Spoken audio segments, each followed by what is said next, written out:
오늘 시간에는 우리가 주 예수의 나라에 넉넉히 들어가려면 이란 제목으로 함께 말씀의 은혜를 나누기를 원합니다. 오늘도 거룩한 주일을 맞아 주님 앞에 예배하러 나오시고 또 온라인으로 함께 예배 드리는 모든 성도들을 진심으로 사랑하고 축복합니다. 사모님 중심을 잘 맞추세요.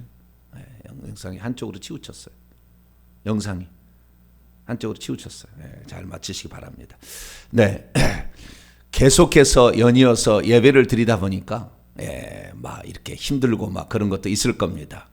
그러나 어쨌든 우리에게 주어진 이 사명을 잘 완수해야 되는데 오늘도 복된 날 저와 여러분이 하나님 말씀으로 말미암아 새로운 귀한 역사를 이루시게 되기를 간절히 바랍니다. 오늘은 1년 52주 가운데 마지막 주일로서 송년 주일입니다. 한 해를 마감하는 주일입니다. 그러므로 우리는 한 해 동안 무엇을 위해 달려왔고 뿐만 아니라 어떻게 살아왔는지 되돌아보아야 합니다. 반성과 결산이 없는 그러한 마무리는 새로운 것을 창출하기가 힘듭니다. 그래서 내가 어떻게 지금까지 살아왔는가 이 부분에 관하여 정확하게 우리 자신을 점검하지 않는다고 한다면 2022년도를 우리가 시작하게 될 때에 또 그냥 시작하게 되는 것이죠. 그래서 올 한 해 동안 과연 나는 어떻게 살아왔는가 이 결산을 잘 할 수 있는 오늘 되시기를 바랍니다. 우리 주님께서도 무엇인가를 맡겼을 때는 거기에 따른 결산을 하신다고 분명하게 약속을 하셨습니다. 마태복음 25장 달란트의 비유를 보면 이 주님께서 우리 모두에게 어떤 일들을 맡기시게 되는데 각기 그 분량에 따라 각기 그 재능을 따라 5달란트, 2달란트, 1달란트 이렇게 맡기신다고 했습니다. 그런데 반드시 그 주인이 돌아와 그들과 결산하게 된다 이렇게 말씀을 하고 있거든요. 그렇기 때문에 우리가 주님 앞에 결산 그때 하기 전에 먼저 한 해 한 해마다 결산을 잘 해놓아야 됩니다. 그래야만이 주님께 앞에 섰을 때 그때 책망을 안 듣게 되는 거죠. 그렇기 때문에 해마다 모든 교회들은 결산을 합니다. 결산은 크게 두 가지로 하는데 하나는 예산 이런 그 재정에 관한 예산과 수입 지출에 관한 또 그것이 어떻게 제대로 됐는가 이런 것들을 결산을 하고 내년 또 예산을 이렇게 또 세웁니다.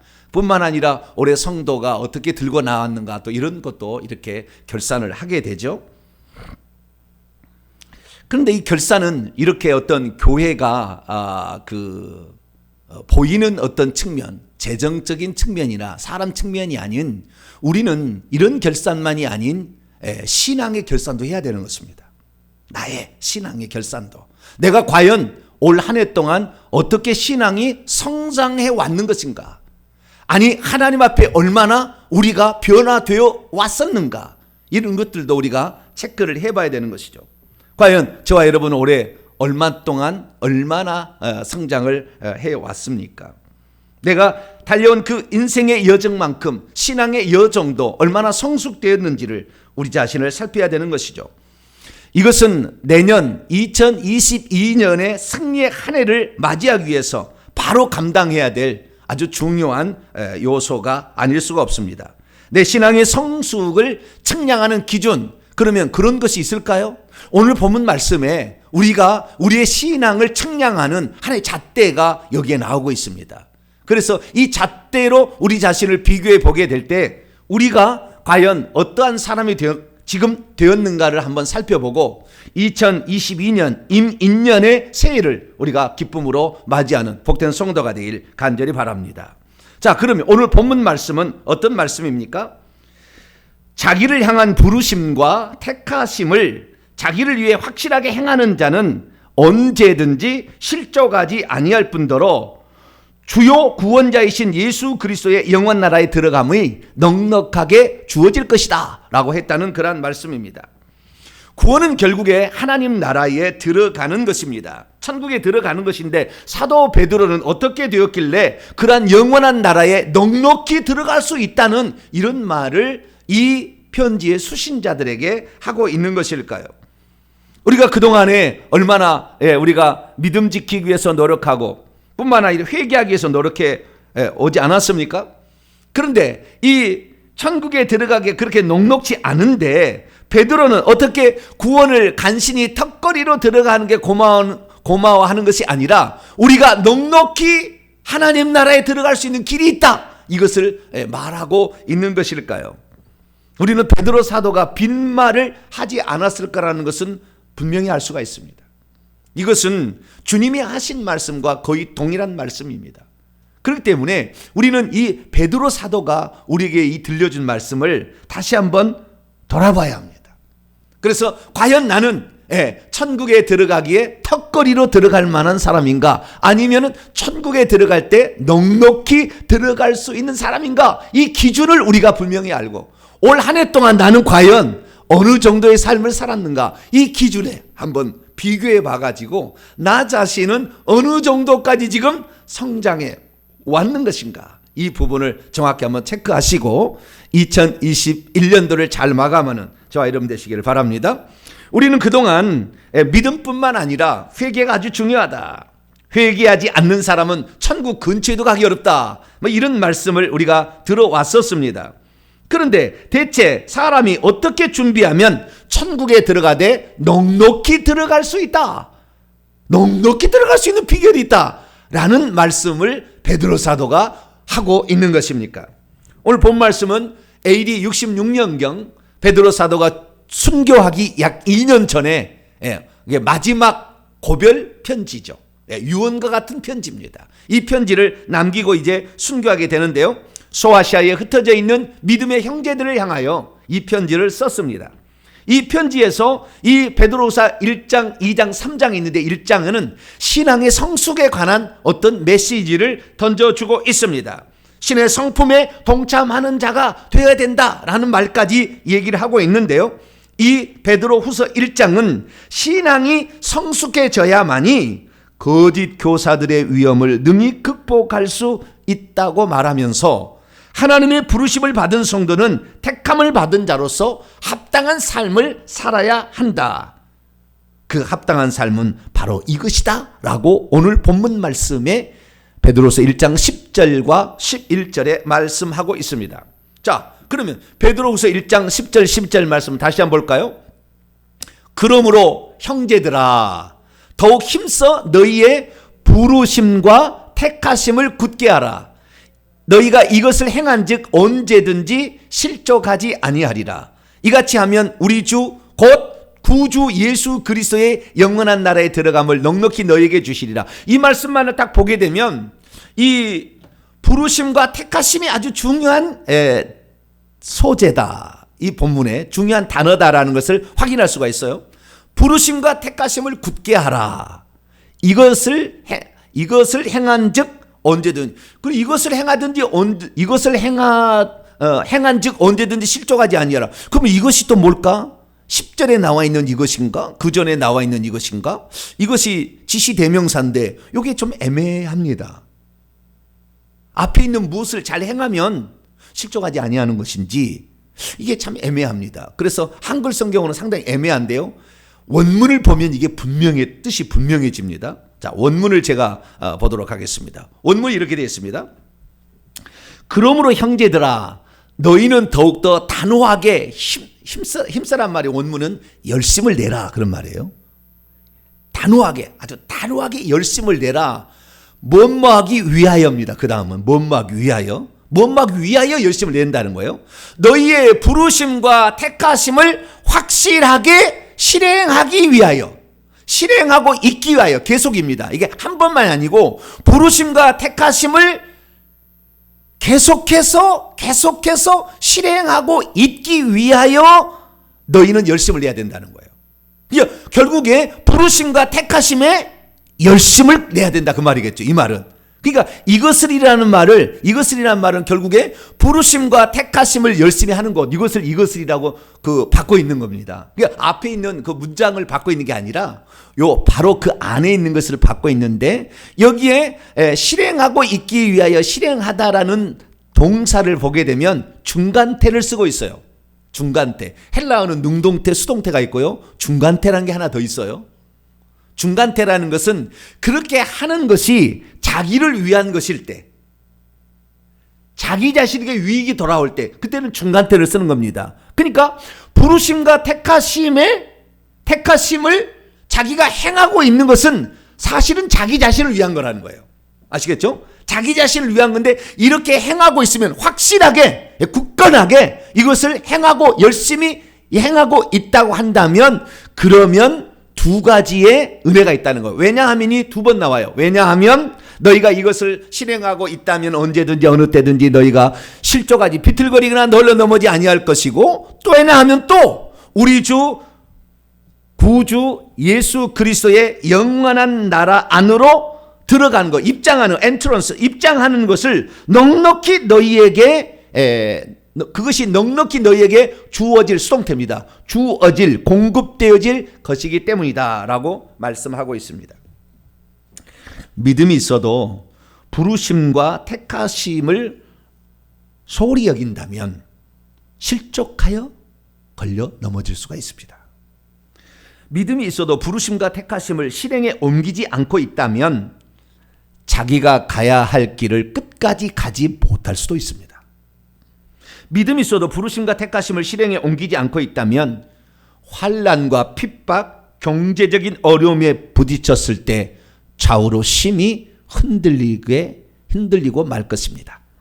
믿음이 있어도 부르심과 택하심을 실행에 옮기지 않고 있다면 그리스도의 나라에 넉넉히 들어가기가 어려울 것입니다. 믿음이 있어도 부르심과 택하심을 실행에 옮기지 않고 있다면 결산할 날이 될 때에 주님으로부터 이긴 자라는 말씀을 듣지 못하고 오히려 진 자라는 말씀을 듣게 되면서 동시에 성 밖으로 쫓겨나는 일이 있을 수 있습니다. 믿음이 있어도 부르심과 택하심을 실행에 옮기지 않는다면 그는 악하고 게으른 자라는 책망을 듣고 바깥 어두운 데 내어 쫓겨나 슬피 울며 이를 갈 수가 있게 될 것입니다. 그러므로 우리 성도들은 믿음으로 우리를 향한 주님의 부르심과 택하심을 실행에 옮겨 실족하여 넘어지지 않을 뿐만 아니라 그리스도의 나라에 넉넉히 들어갈 수 있는 복된 성도가 될 수 있기를 축원합니다. 자, 그러면 우리가 여기에서 아주 중요한 두 단어를 발견하게 되는데요. 그것은 부르심과 택하심이라는 것입니다. 이것을 안다는 사실 자체가 아주 중요한 것이고, 이것은 인생의 우리의 방향타를 결정하는 아주 중요한 요소인 것을 사도 베드로는 우리에게 말해주고 있죠. 그렇기 때문에 우리가 만약에 주 예수 그리스도를 믿고 회개를 통해서 이제 구원을 향하여 달려가고 있는 사람이라 한다면 나는 간신히 턱걸이로 구원받을 것인가 염려하지 말고 어떤 것에 우리가 목표를 두고 가게 된다고 한다면 우리는 구원이 턱걸이가 아닌 넉넉히 들어갈 수 있는 사람이 될 것인가, 그 비결을 바로 사도 베드로가 우리에게 들려주고 있다는 것을 우리는 알아야 합니다.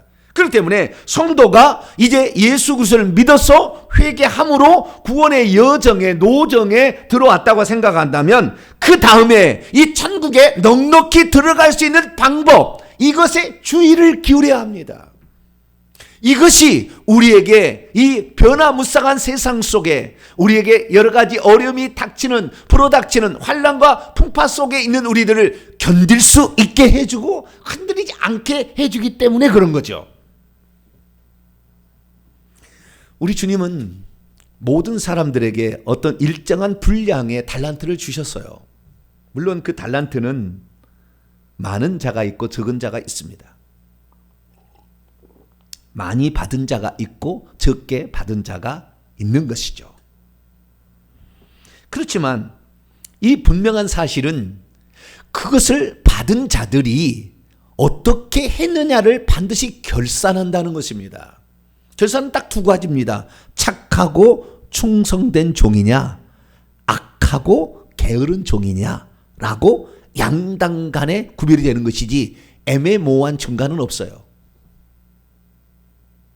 그런데 예수님께서 비유를 들려준 말씀에 의하면 5달란트와 2달란트 받았던 자는 착하고 충성된 종이라 불림을 받았는데 한 달란트 받았던 자, 악하고 게을렀던 종은 자기가 주님으로부터 받았던 한 달란트마저도 빼앗기게 되고 결론적으로 그를 결박하여 바깥 어두운 데로 내어 쫓아버린다라는 사실을, 여기에 바깥이라는 것은 성 바깥입니다. 천국에 못 들어간다는 거예요, 결국에. 그러니까 오늘날에 예수 그리스도를 믿고 회개를 열심히 하면 성 안에까지 들어갈 수는 있어요.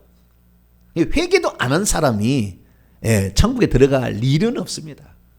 그런데 회개를 하고 있는데 그러면 나는 이 애매한 상태로 늘 있다가 성 밖으로 밀려갈 것인가, 아니면 성 안에 들어갈 고민할 것이 아니라 무엇에 중심을 잡고 있으면 베드로 사도가 뭐라고 했다고요?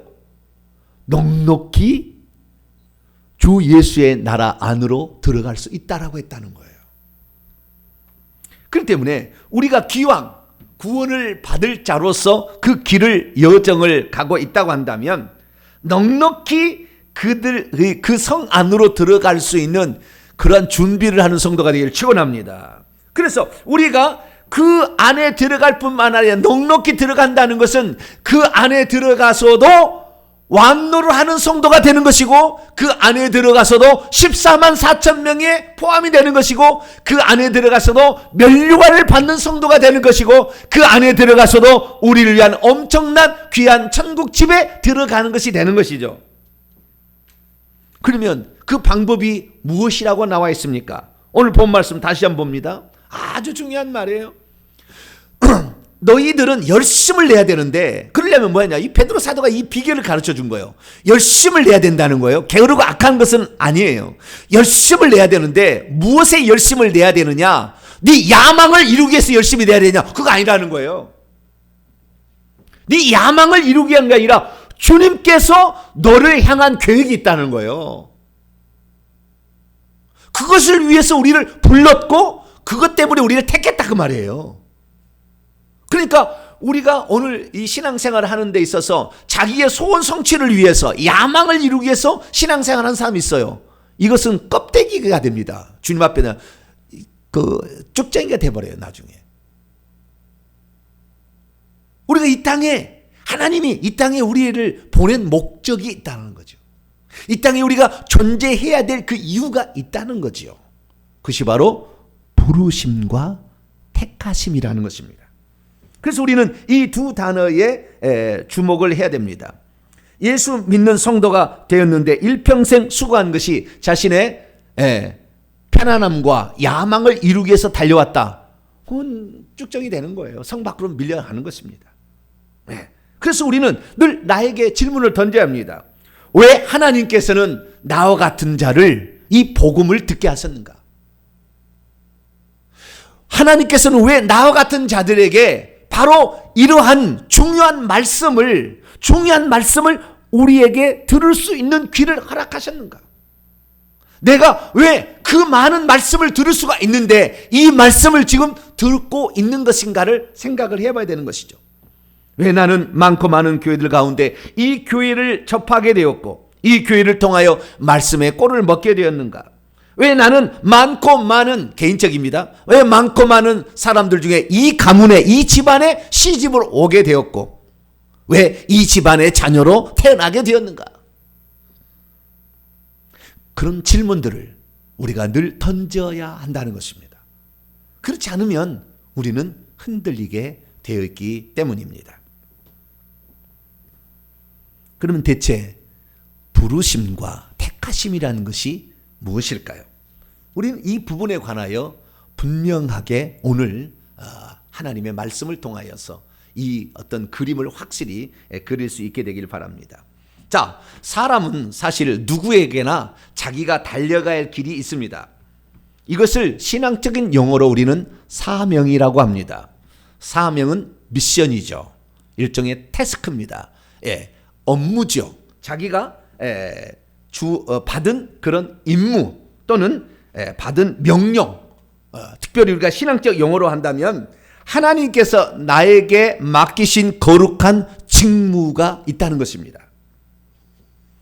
제가 영적인 세계를 올 한 해 동안에 많이 이렇게 경험을 하고 나니까 알 수 있는 게 뭐냐면, 그리스도인들 중에는 그의 영혼이 천국에 있는 낙원에서 이 세상에 보내어지게 될 때에 주님께서 특별히 그에게 사명을 주어서 보내는 자가 있다는 것을 알게 되었어요.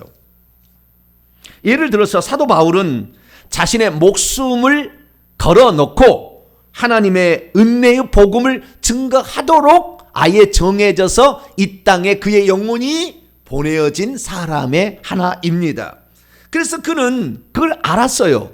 그래서 그가 어디에서 어떤 어려움이 닥친다라는 얘기를 했어도 그 어려움이 있다고 해서 아이고 그러면 나 안 갈래 피해 간 게 아니라, 그가 가야 될 그 노정과 주 예수께 받은 그 미션, 하나님의 은혜의 복음을 증언하는 일을 내가 마치려 완성하려 할 때에 나의 생명조차도, 나의 목숨조차도 조금 더 귀한 것을 여기지 않고 드릴 각오가 되어 있다 라고 말을 했다는 것입니다. 여기에서 우리가 은혜의 복음을 증언하는 일이라는 말을 우리가 얻게 되는데요, 모든 그리스도인은 사실 복음을 증언하도록 이 땅에 보내심을 받았습니다. 그러니까 우리의 기도의 모든 제목들은 다 은혜의 복음을 증언하도록 보냄을 받았다는 것은 다 동일합니다. 이것은 특별히 주어진 게 아니고 누구든지 주어지는데, 이 베드로는 뭐요? 그것을 위해서 목숨 순교를 위해, 그거 하다가 순교하라고. 그냥 아무나 순교하는 게 아니잖아요. 그 사람은 그 복음을 증거하다가 순교하는 것으로서 미리 예정되어서 이 땅에 보냈다는 것입니다. 그렇지만 모든 사람들이 순교적으로 이렇게 순교하면서 복음을 증거하는 것은 아니죠. 그리스도인들은 누구나 복음을 증언하도록 하나님이 명령하신 것은 분명합니다. 마가복음 16장 15절 16절 보면 너희는 온 천하에 다니며 만민에게 복음을 전파하라. 마태복음 28장 19절 20절에도 너희는 가서 모든 민족을 제자로 삼아 아버지와 아들과 성령 이름으로 세례를 베풀고 내가 너희에게 명령했던 모든 것들을 다 가르쳐서 지키게 하라 라고 주님이 명령하셨기 때문에 우리 그리스도인들 모든 사람들은 다 하나님으로부터 복음 전파의 사명을 다 이 땅에 부여받은 자입니다. 내가 예수 그리스도를 믿는 자란다면 이미 우리는 사명자에 속해 있습니다. 그런데 이것은 일반적인 사명입니다. 누구에게나 있는 것이죠. 그래서 먼저는 가족을 전도하라고 우리가 부름을 받은 것이고, 좀 나아가서는 친구와 이웃을 전도하라고 우리가 부름을 받은 것, 좀 더 나아가서는 우리의 나라와 민족을 구원하라고 하는, 좀 더 나가면은 내 다른 민족과 다른 인종에게도 복음을 증가하라고 부름을 받게 된 것입니다. 그런데 이러한 복음 전파의 사명을 가진 자들 중에서도 어떤 특별한 사명자가 있다는 거죠. 사도 바울은 이러한 특별한 사명을 받은 사람에게 해당이 됩니다. 특별한 사명을 받은 자들은 하나님이 정확히 불러냅니다. 너는 이러한 목적 때문에 이 땅에 보내어졌다라고 분명하게 하나님이 얘기를 하십니다. 일반적인 사명은 그렇게 얘기를 하지는 않으세요.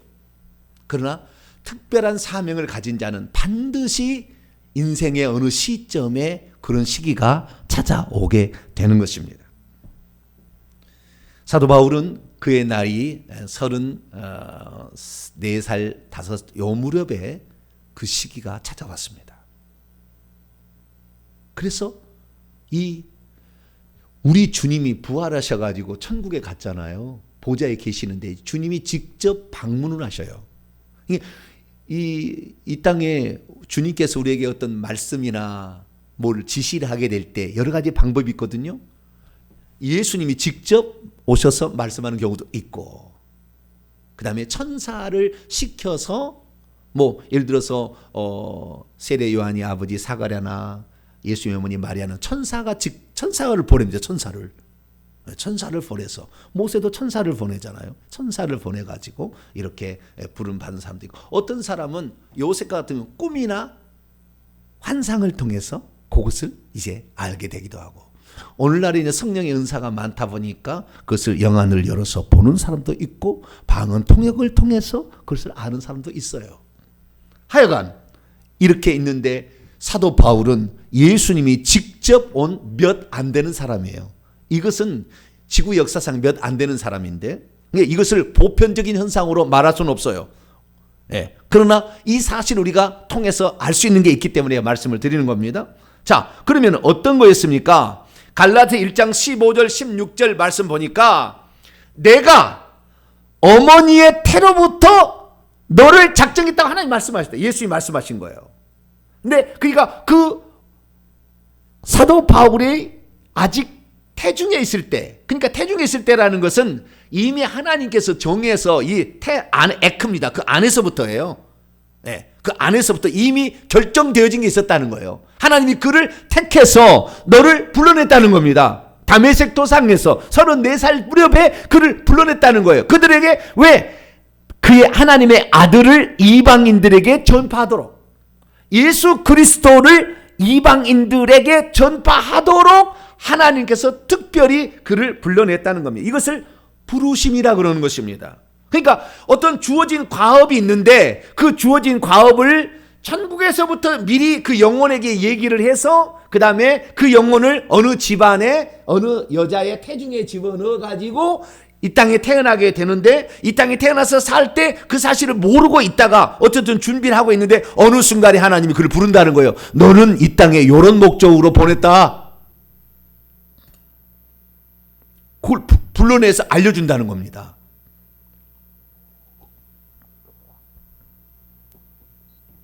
바로 그 대상이 사도 바울이었다는 거예요. 그러니까 이런 사람들이 하나님께서 특별히 쓰는 사람들이죠. 근데 이런 사람들을 통하여 하나님의 역사는 써지게 되는 것이고, 하나님께서는 그런 일들을 행하는 것인데, 이런 사람들과 함께하는 자는 또 같이 복이에요. 같이 복을 받는 거예요. 그러면 이 그의 아들을 이방에 전한다는데 이것이 결국에 그게 이방인의 사도인데요. 그는 사실 나중에 보니까 그에게 사명이 3가지가 있었어요. 이것은 지금 갈라디아서에 말씀하는 것이고요. 주님이 직접 나타났거든요. 그것은 사도행전 9장을 읽어보게 되면 알 수 있는 것입니다. 사도행전 9장에 아직 바울이 되기 전에 사울이 예수 믿는 사람들이 미쳤다고, 나사렛 이단에 빠졌다고 생각하고 저것들을 가만두지 않겠다라고 감옥에 가두려고 다메섹에 있는 예수 믿는 사람들도 잡아 가둘 수 있는 권한을 대제사장이 부여받아가지고 내가 가서 저것들을 다 잡아다가, 거기에 아나니아도 있고 많은 사람이 있는데 잡아다가 가두리라고 가고 있었는데 정오 12시 대낮에 하늘에서 빛이 확 비쳤습니다.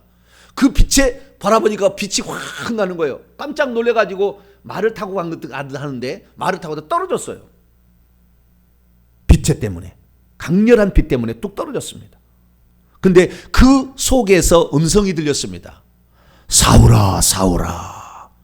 하나님 우리에게 말씀하실 때는 꼭 2번 부릅니다. 사무엘아, 사무엘아, 모세야, 모세야. 이렇게 꼭 2번씩 불러요. 사울아, 사울아. 하나님이 이제 예수님이니까 예수님이 그렇게 직접 그렇게 부르게 된 것이죠. 그래서 그 주님께서 이제 성 안으로 들어가라. 너에게 이를 말이 있을 것이다. 그래서 성 안으로 들어갑니다. 3일을 금식하면서 이 하나님의 그 때를 기다리고 있는데 마침 그 성 안에 아나니아라는 경건한 자가 있어서 아나니아에게 주님이 찾아가서 말합니다. 지금 직가라는 그 거리에 가면은 유다의 집에 거기에 한 사람이 있을 건데 너는 그에 가서 사명을 알려주어라 라고 했습니다. 그래서 그 사명이 뭔가 봤더니 사도행전 9장 15절 16절에 너는 이것 때문에 이 땅에 보낸 자라고 예언을 한 거게 된 거죠. 안수하면서 예언적인 선포가 나온 겁니다. 이 사람은 내 이름을 이방인들과 임금들과 이스라엘 자손에게 전파하기 위하여 택한 나의 그릇이다 라고 아나니아에게 이것을 알려줬습니다. 그래서 아나니아가 그 예언적인 선포를 바로 이 사울에게 해주는 것입니다. 바로 이 사울은 결국에 그래서 이방인들과 임금들, 이스라엘 자손들에게 복음을 전파하기 위하여 하나님이 택한 그릇이었던 거죠. 그래서 이 베드로는 이 할례자 유대인들의 사도로 부르심을 받았다고 한다면 사도 바울은 이방인의 사도로 부르심을 받았다고 갈라디 2장에 말씀을 하고 있는 것이죠. 우리는 여기에서 이런 질문을 던질 수 있습니다. 목사님, 그러면 나에게 어떠한 그 사명이 있는지 어떻게 알 수 있나요? 이렇게 묻는 사람이 있어요. 그 궁금할 수가 있습니다. 그런데 그것을 어떻게 알 수 있냐? 이렇게 알 수 있어요. 하나님은 그런 사명이 있는 자는 반드시 부른다는 겁니다. 이게 소명이라는 거예요. 소명, 부르심이라는 것입니다. 그래서 오늘 본문 말씀에 너희를 부르심과 택하심의 열심을 내라 하는 거예요. 그게 부르지 않는 자가 그 어떤 사명을 감당하기는 어려워요. 부르지 않았기 때문에. 그를 택해서 그 다음에 부른 거 아닙니까? 아니면 부른 다음에 그를 택했다고 얘기를 하기도 합니다. 부르심과 택하심은 같이 가는 것인데 이 분명히 그 사람에게 그 사실을 가르쳐 준다는 겁니다. 누군가를 통해서, 환상을 통해서, 꿈을 통해서, 사람을 통해서, 예언을 통해서, 안수를 통해서, 방언 통행을 통해서 우리가 알려준다는 거예요. 하나님께서. 왜? 그 사명이 있으려고, 그 사명 때문에 이 땅에 보냈기 때문에 그러는 거죠. 그래서 그 사람들마다 하나님께서 정한 분량이 있어요. 근데 어떤 사람은 그래요. 그러면은 사도 바울은 그렇게 훌륭한 사람으로 주님께서 쓰시고 왜 나 같은 사람은 한 달밖에 안 줘요? 그렇게 불만을 혹시 가질 사람 있잖아요. 그것을 알려주는 성경 말씀이 있어요. 디모데후서 2장 20절에서 21절 보면 큰 집에는 금그릇도 있고 은그릇도 있고 나무그릇도 있고 찰흙으로 진흙으로 만든 질그릇도 있대요. 그런데 종류는 다양한데 귀 쓰는 그릇이 되느냐 천한 그릇이 되느냐는 우리가 결정하리니. 그러니까 금그릇, 은그릇, 나무그릇, 질그릇은 주인이 결정하는 것이고 그것을 내가 깨끗하게 해서 귀하게 쓰임 받을 거냐 더럽혀져서 천하게 쓰임 받을 거냐는 내가 결정하는 거예요. 그러니까 그릇 자체의 문제는 우리의 문제가 아니고 그릇을 만드는 것은 그릇을 만든 토기장이가 결정하는 문제지 그릇이 할 수 없다는 겁니다. 그래서 로마서 9장 20절 21절에도 내가 누구에게 감히 하나님께 반문하느냐 지음을 받은 물건이 지은 자에게 어찌 나를 이같이 만드느냐 말하겠느냐 토기장이가 진흙 한 덩이로 하나는 귀 쓸 그릇을 하나는 천이 쓸 그릇을 만들 권한이 없겠느냐 이렇게 말씀하고 있는 겁니다. 그래서 그것은 하나님이 결정하는 거예요. 그러나 어떤 분량을 받았든지 간에 2달란트를 받았던 자도 충성하면 착하고 충성된 종아 네가 작은 일에 충성하였음에 많은 것으로 내게 맡기는데 주인의 즐거움에 참여할지어다 말씀하신 것이 5달란트 받아서 5달란트 남긴 것과 동일하게 나오는 거예요. 그러니까 나의 그릇은 하나님이 정한 것입니다. 그것을 내가 뛰어넘을 수도 없는 것이고 또한 그것을 받았는데도 불구하고 그 일을 감당치 않다면 하나님은 책임을 묻게 될 거죠. 그래서 우리는 그 분량만큼 성실히 우리는 그 사명을 감당하면 될 줄로 압니다. 그래서 우리가 성경을 통해서 알 수 있는 이 놀라운 사실은 이 하나님께서 부르신다는 것, 부르심과 택하심이라는 이것을 우리가 잘 알아야 되는데 하나님께서 2종류의 부르심이 있어요. 2종류의 부르심이. 어떤 2종류 부르냐면은 아예 천국에서 이 영혼에게, 그러니까 아직 사람이 아닌 거예요. 영혼에게, 낙원에 있는 영혼에게 너는 세상에 내려가서 이렇게 살아야 된다라고 그 영혼에게 미리 말을 해서 보낸 자가 있어요. 근데 보낸 자가 있는데 이렇게 해서 천국에서 부르심을 받아가지고 그래서 택함을 받아서 이 땅에 보낸 자가 있다고 한다면 이 사람은 태어날 때부터 약간 달라요. 사는 게 약간 다릅니다. 왜? 그 벌써 영적인 나이가 틀리기 때문에 벌써 사는 게 달라요. 그런데 거꾸로 하나님께서 이 땅에 필요가 있어서 플랜 B가 작동돼야 될 그런 상황이 발생할 수가 있습니다. 그때 하나님께서 또한 어떤 자를 택합니다. 내가 이 상황에서 이 상황을 타개하기 위해서 내가 어떤 자를 써야 되는데 누구를 쓸 것인가? 자, 이렇게 보시고 너가 좋겠다. 대한민국 동탄에 있는 너가 좋겠다. 그리고 딱 이렇게 하나님이 선택할 수가 있어요. 그때 선택해가지고 그때 불러낼 수도 있습니다. 하늘에서 이미 그 영혼에게 영혼을 불려가지고 이 땅에 보내기도 하는 사람도 있는가 하면 이 땅에 이미 사람으로 존재하는 그 영혼과 육체가 같이 있는 그 사람을 불러내는 경우도 있어요. 전자의 경우는 다윗이고요. 후자의 경우는 사울입니다. 이게 차이가 있어요.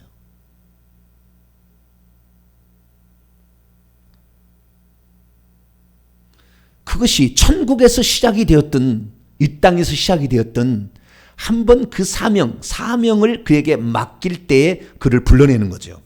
그래서 그를 택했다 이렇게 얘기를 하는 거잖아요.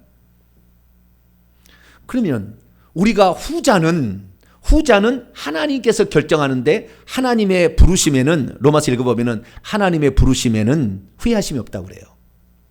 그렇기 때문에 하나님께서 그 일을 할 만한 자를 하나님이 결정해서 부르는 겁니다. 그런데 이건 있어요. 천국에서 아직 사람이 아니에요. 영혼이에요. 영혼을 이 땅에 보내는데 누구에게 보낼 것인가 라는 문제예요. 영혼은 준비되어 있어요. 그 사명을 가진 자가 이미 택해졌고 그 다음에 소명까지 있습니다. 근데 이 자를 누구에게 보낼 것인가 라는 거예요. 그때 하나님께서 어떤 자에게 보내냐면은 사무엘상 공부를 해보니까 이런 자를 보내달라고 기도하는 그 가정에 보내는 거예요. 그게 한나의 기도입니다. 하나님, 내게 아들을 주시면 하나님께서 이 땅에 지금 사사시대에서 왕정시대로 넘어가는데 그 필요한 일꾼으로 내 아들을 드리겠습니다 라고 기도를 하니까 누군가에게 지금 사람을 그냥 집어넣어야 되잖아. 육체 속에 집어넣어야 돼. 그 영혼을 집어넣어야 되는데 누구에게 보낼 것인가를 어떻게 해요? 하나님께서 그 기도를 그렇게 하는구나. 그러면은 그 집안에 보내야 되겠다. 여러분, 기도할 수 있게 되기를 축원합니다. 우리 후손이, 좋은 후손이 하나님 나라를 귀하게 쓰임받은 후손이 되려면 여러분이 기도하는 사람에게 아무래도 하나님 보내주는 거예요. 뿐만 아니라 이세의 아들로 다윗이 태어난 것은 왜 그러느냐? 그 윗대가 루시 4대 조상이, 4대 외할머니가 자기의 민족과 자기의 본토 친척을 떠나서 오직 여호와 하나님만이 하나님이라고 믿고 그 여호와의 그늘의 날개 아래 왔기 때문에 그런 헌신을 보고 그 밑에 후손으로서 다윗과 같은 자를 정해서 보낸다는 것입니다. 그렇기 때문에 오늘 우리가 그리스도를 위해서 여러분이 심게 되면 여러분 후손 중에는 하나님 나라를 위해서 위대하게 쓰임받을 수 있는 사람이 태어날 줄 믿으시기 바랍니다. 그래서 어떤 사람이 사명으로 택정함을 입어서 부르심을 받게 되는 이 모든 것에는 그냥 우연은 하나도 없습니다. 다 어떤 원인과 결과에 의해서 진행이 되는 것이죠. 그러면 나에게 있어서 부름은 뭐냐? 그러면 제가 이렇게 전체적인 것을 살펴보니까 특별한 부르심은 거의 없어요. 많지 않아요. 대부분 그 부름에 같이 협력함으로 복을 받는 거예요. 대부분 다. 나를 그렇게 특별히 부르지 않는다고요. 그러니까 그 부름을 받았으면 이미 하나님이 그 알려주는 거예요. 그러면 그 부르심을 받은 자에게 협력하면 그 협력하는 것으로 그에게는 엄청난 복이 쏟아지는 겁니다. 그걸 우리가 아셔야 돼요. 자, 정리를 해보겠습니다. 우리가 사도 바울이 우리가 이 세상에 살 때 결코 흔들리지 않을 사람, 그리스도의 나라에 넉넉히 들어갈 사람 어떤 사람이냐? 자신에 대한 부르심과 택하심을 알고 그것을 열심을 내고 가는 사람이다 라고 얘기를 했다는 거예요. 그러면 내가 부르심을 받은 자인지 어떻게 아느냐? 부르심을 받은 사명자는 반드시 하나님께서 어느 날 그가 알 수 있도록 해준다는 겁니다. 그것 때문에 이 땅에 왔는데 그걸 하나님이 안 가르쳐 줄 리가 없어요. 그게 내가 지금까지 그런 것이 없다고 한다면은 아직 없을 수가 있는 것이고, 어떤 사람은 그런데 자꾸 뭔가 어릴 때부터 좀 달랐다. 그런 사람들은 체크를 해보셔야 되는 거예요. 체크를. 근데 어쨌든 이 자기가 부름을 받았다는 거 하나님께서 그렇게 알려줘서 불러낸다는 것이고요. 그리고 그런 사람들의 특징이 두 가지가 있어요. 특징이 두 가지가 있는데, 첫째는 뭐냐면 그런 사명을 받은 자는 그가 그 사명을 받아서 살아가는 날 동안 아무도 그가 그 사명을 이루는 데를 방해할 수가 없어요. 방해한 사람이 오히려 하나님께서 멸해버립니다. 그러니까 그 사람이 그 사명을 가진 자는 그 사명이 주어지는 완성하는 그 순간까지 아무도 그를 죽일 수가 없습니다. 그 사명이 완성되는 날 죽는 거예요. 그러니까 그 사명자를 막 2단이니 3단이니 핍박하잖아요. 주님 앞에 엄청 징계입니다. 엄청 징계 맞아요. 근데 이 성 안에 들어갈 수가 없습니다. 그런 사람들 성 안에 함부로 남이 정죄하지 말아야 돼요. 하나님께서 그를 죽이려 하면 초자연적으로 오셔서 그를 도와주시고 돕는 사람도 붙여주시고 죽이지도 못하게 막아주시는 일을 하는 거죠. 여기 특징입니다. 그래서 요한계시록에 보게 되면 두 증인이 나오는데 이 두 증인이 두 선지자고 그 다음에 이게 복음을 전파하고 회개와 복음을 전파하는 사람들인데 이런 사람들이 해하고자 한다면 그 해하고자 하는 그 원수를 주님께서 하늘에서 불을 내려서 삼켜버리게 될 것이고 이게 엘리야를 이세벨이라는 사람이 850명을 데려와서 죽이려고 했으나 그 죽여버리는 거예요. 불로 태워버리는 거예요. 그래서 이 사실들을 우리가 알 수 있는 것이죠. 그리고 또 하나의 특징은 뭐냐면 그러한 사명을 가진 자는 죽을 때까지 절대 그 사명을 이루기 위한 열정이 식지 않는다는 겁니다. 환경에 안 좋다고 포기하거나 이러지 않는다는 거예요. 그 사명을 주어서 보냈기 때문에 그는 내가 예루살렘에 올라가서 환난과 핍박이 나를 기다린다고 하시나 내가 은혜의 복음을 증거하는 일은 내 목숨을 전혀 귀한 것을 여기지 않게 기꺼이 그 길을 가는 거예요. 그러니까 그 사람이 그 길을 가는 데 있어서 아무도 그 열정을 없앨 수가 없다는 거예요. 어려운 난관이 그에게 닥친다 할지라도 아무리 어려운 일이 닥친다 할지라도 끝까지 그 일을 해내고야 마는 것이 하나님의 부르심을 받은 사람의 특징이라는 것을 알 수가 있는 것이죠.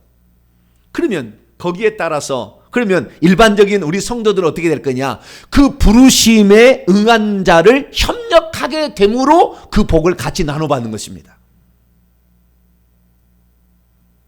만약에 우리 성도들이 이 하나님께서 특별한 사역을 그 두 개 줍니다. 개인에게 주기도 하고 민족에게 주기도 합니다. 개인에게 모세야 불러서 되잖아요. 사무엘아 이렇게 불러내기도 하잖아요. 개인에게 하기도 합니다. 그 다음에 민족적인 것도 있습니다. 이스라엘 민족은 내가 택한 것이다. 무엇 때문에 택합니까? 메시아를 이 후손으로 혈통을 통해서 낳게 하기 때문에 민족을 공동체를 택해서 그 일을 하기도 합니다. 그래서 이 개인에게 주신 사명도 있고 교회에게 주신 사명이 있다는 것을 알 수가 있어요. 그런데 이 어떤 특별한 사람에게 특별 사명자에게 그 소명을 주지만 대부분의 사람들은 그 사명 바울을 하나님이 택했을 때 바울을 지원하는 실라, 디모데, 누가 수많은 사람이 거기에 지원하잖아요. 브리스길라, 아굴라, 그 다음에 아볼로 수많은 사람이 그를 지원하듯이 마찬가지예요. 그렇게 해서 그 복을 받게 되는데 그렇게 같이 옆에서 협력하던 자들도 엄청난 하늘의 상이 있다는 것입니다. 그래서 마태복음 10장 41, 42절 보면 선지자 이름으로 선지자를 영접하는 자는 선지자가 받을 상을 받을 것이고 의인의 이름으로 의인을 영접하는 자는 의인의 상을 받을 것이다. 누구든지 제자의 이름으로 이 작은 자 중 하나에게 냉수 한 그릇 대접하더라 할지라도 결단코 그 상을 잃지 아니하리라 이렇게 약속하고 있는 것입니다. 그렇습니다. 우리가 이 땅에 살아가는데 하나님께서는 누군가는 하나님께서 당신의 일을 이루시기 위해서 이 땅에 보낸 자가 있습니다. 그런 자와 함께 하는 것은 천국에 넉넉히 들어갈 수 있는 아주 중요한 줄기를 붙잡은 거예요. 믿음이란 오늘도 열정을 가지고 자기와 자기에 속한 공동체에게 주어진 사명을 끝까지 완수하는 것이고 이 완수하는 일에 동참하는 것입니다. 그렇다면 자기와 자기 공동체에 교회에게 주어진 사명을 끝까지 완수하는 자는 어떤 복이 주어지게 되는 것일까요? 오늘 본문 말씀에 딱 두 가지입니다. 첫째, 걸려 넘어지지 않는다. 실족하지 않는다. 반드시 이루어진다. 환경적인 요인에 의해서 그만두거나 이런 일이 없다라는 겁니다. 두 번째는 주요 구원자이신 예수 그리스도의 왕국에 입장하는 것이 그 공동체 안에 넉넉하게 주어지게 된다. 여기서 개인으로 얘기하지 않아요. 너희는 힘써 너희의 부르심과 택하심을 굳게 하라. 우리가 하나님 나라에 들어간다. 그래서 꼭 단체로 얘기를 합니다. 어떤 개인을 통해서 일하지만 그 공동체가 함께 그 일을 이룰 수 있다는 것을 오늘 본문이 얘기하고 있는 것이죠. 저는 한 해를 이렇게 보내면서 우리 교회는 어떤 일들을 그동안 해왔는가를 생각해 봤어요. 저도 처음에는 제가 가야 될 길이 어떤 길인지를 잘 몰랐어요. 예수 그리스도를 영접하는 날 주님이 나타나서 저에게 안수 기도를 해 주심으로 저에게 사명을 부탁을 하셨어요. 근데 그것이 나는 그렇게 제가 뭐 예수를 잘 믿는 그런 집안에 태어난 게 아니기 때문에 그런 것을 별로 중요하게 여기지 않았어요. 근데 분명한 것은 제가 주님 앞에 갔어요. 천국에. 그래서 나중에 이제 목사가 되어서 지금 23년째 목사가 되어 있는데 이제는 다 알게 됐어요. 많은 영적으로 깨어있는 고수들이 저를 보고 얘기를 해주는 거예요. 목사님 사명은 이겁니다.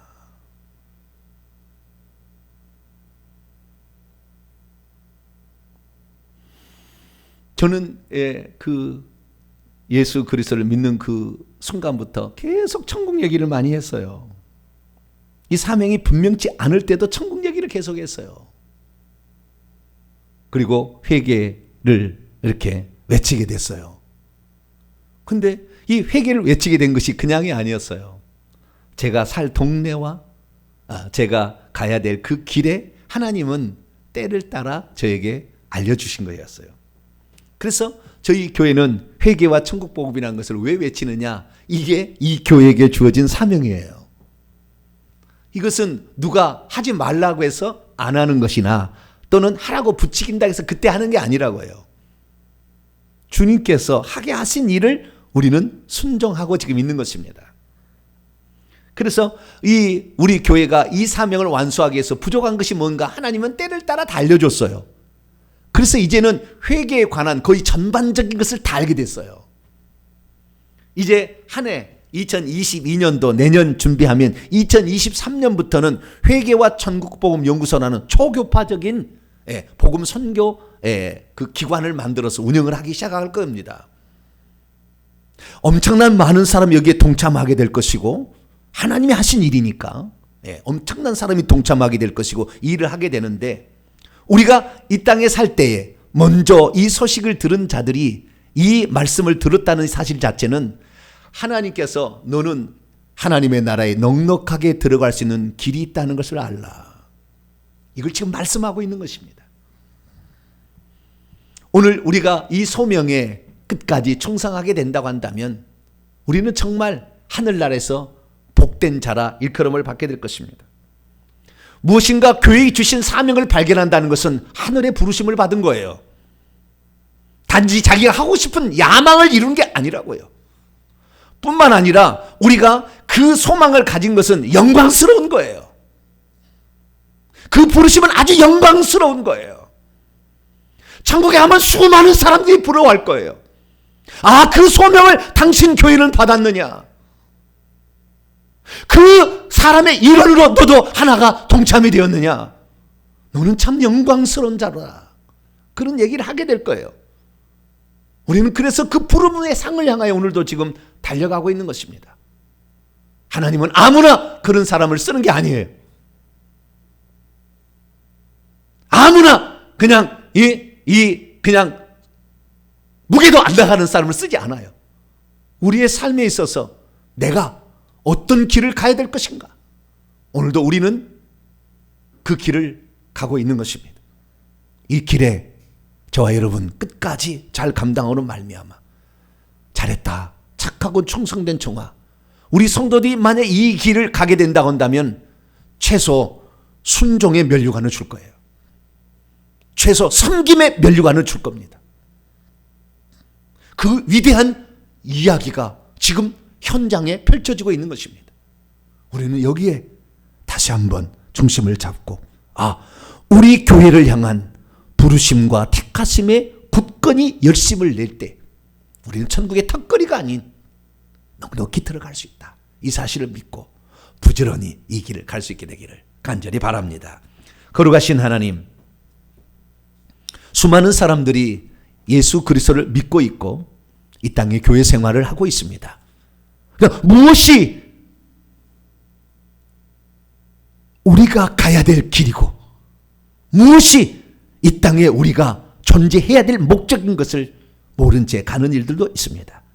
그러나 주님, 무슨 은혜가 있어서 주님의 택하심과 그리고 부르심으로 회개와 천국 복음을 외칠 수 있는 교회로 세워주셨는지 다만 은혜이다고 고백하지 않을 수 없습니다.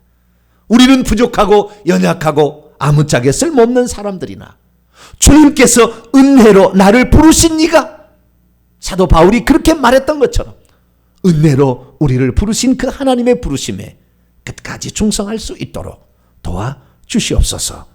우리 주 예수 그리스도의 이름으로 기도하옵나이다. 아멘.